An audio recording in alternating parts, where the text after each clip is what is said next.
Good morning, everybody. We are we're back together after our Thanksgiving. I hope everybody had a pleasant and meaningful holiday.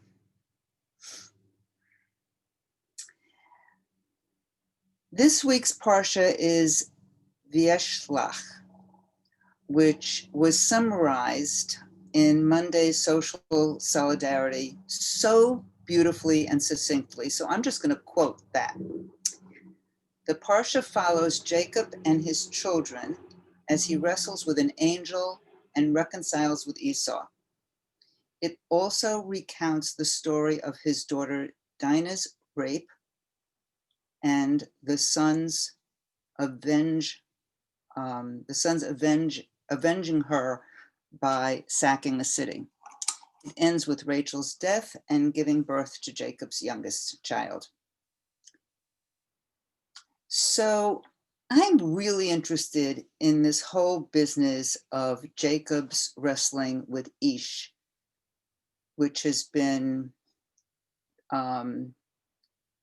described as a man or a messenger of God or angels. It's in the aftermath of this whole episode that Jacob's name gets changed to Israel, meaning God wrestler. So the whole episode is just fascinating to me. Jacob was very anxious about meeting his brother. He had no way to know if he would be met with the same rage that Esau felt 20 years earlier when Jacob tricked their father into giving him the blessing that was presumably due to go to Esau. And Jacob had also tricked Esau a few weeks ago when with the whole incident of Esau being so hungry that Jacob gave him a bowl of lentils in exchange for his birthright.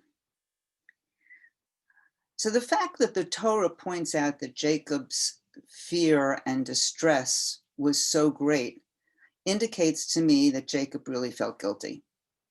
And he certainly knew that he had behaved in an underhanded and deceitful way. So I think Jacob wrestled with himself. The part of him that strived to live up to high standards, to be good, to be upright, to be moral, needed to come to terms with that other part of his personality, the part that could engage in deception and put his ego desires front and center. Also, he was the leader of a really large family and had amassed a great deal of wealth.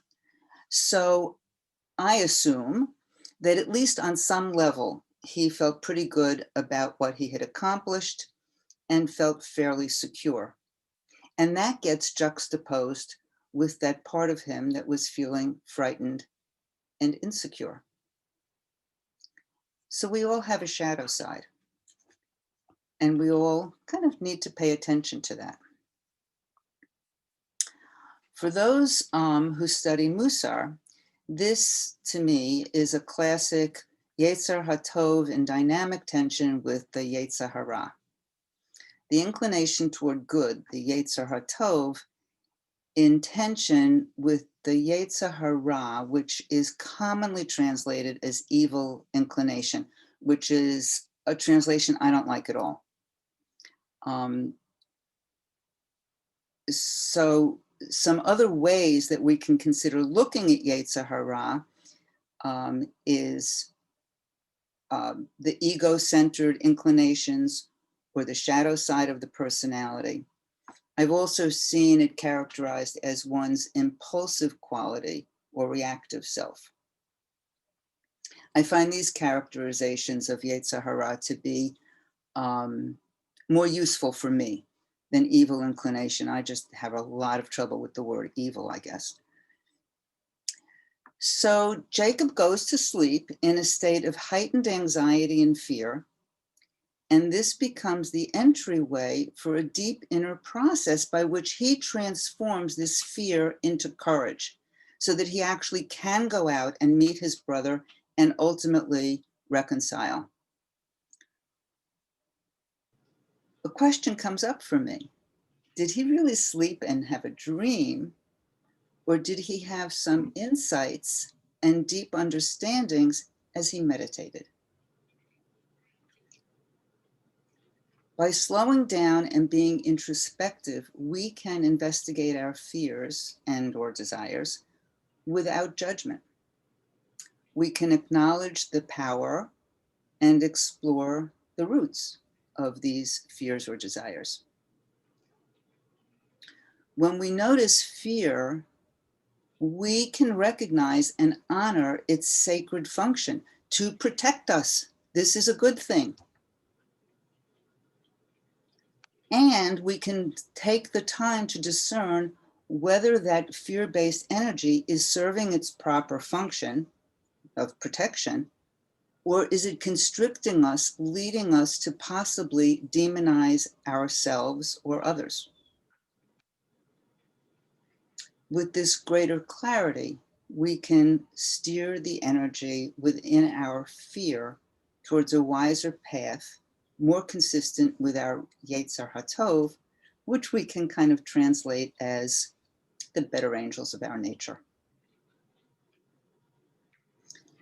So, so that's my take on this whole piece. It just raises a lot of questions for me. So I'm going to invite us to sit today using a metaphor from last week's Parsha, which we didn't discuss, but hopefully some of you have actually read it and paid attention to it. Last week, Jacob had a different dream. And he had a dream where there was a ladder that stretched from the earth up to the heavens, and angels were going up and down, ascending and descending on this ladder. So as we take our seat today, I invite you to really ground yourself, feeling your feet and your bottom really being supported. So if you're sitting in a chair and you can reach the floor, feet flat on the floor, really feeling your sits bones. And this is the grounding. This is the base of that ladder.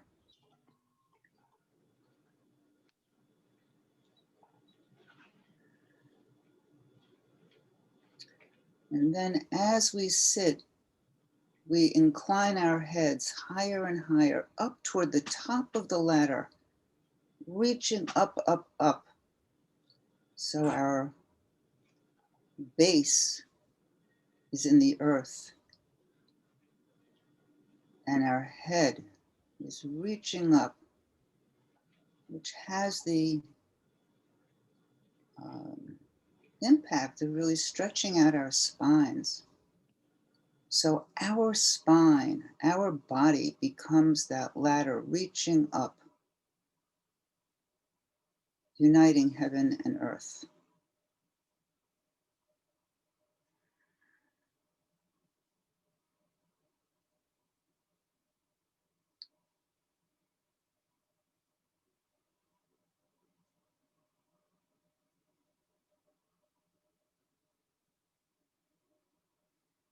And as we sit in silence, I'm going to leave you with a quote from Perkei Avot, from Ben Zoma, who says, "Who is mighty?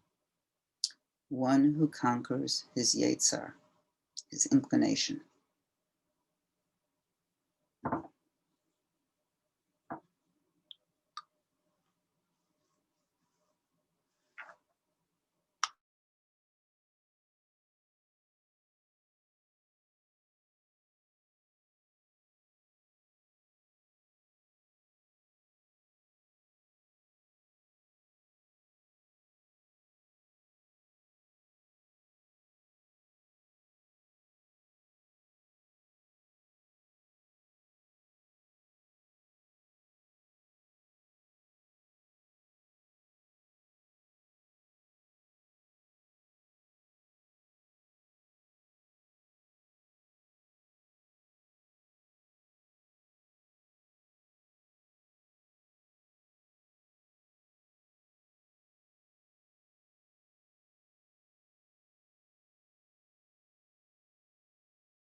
As you gently and slowly come back to the room, I'm going to share a poem with you by Jennifer Payne Wellwood.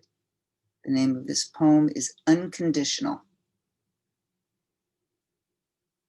Willing to experience aloneness, I discover connection everywhere. Turning to face my fear, I meet the warrior who lives within. Opening to my loss, I gain the embrace of the universe.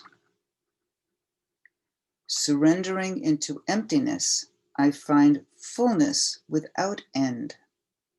Each condition I flee from pursues me.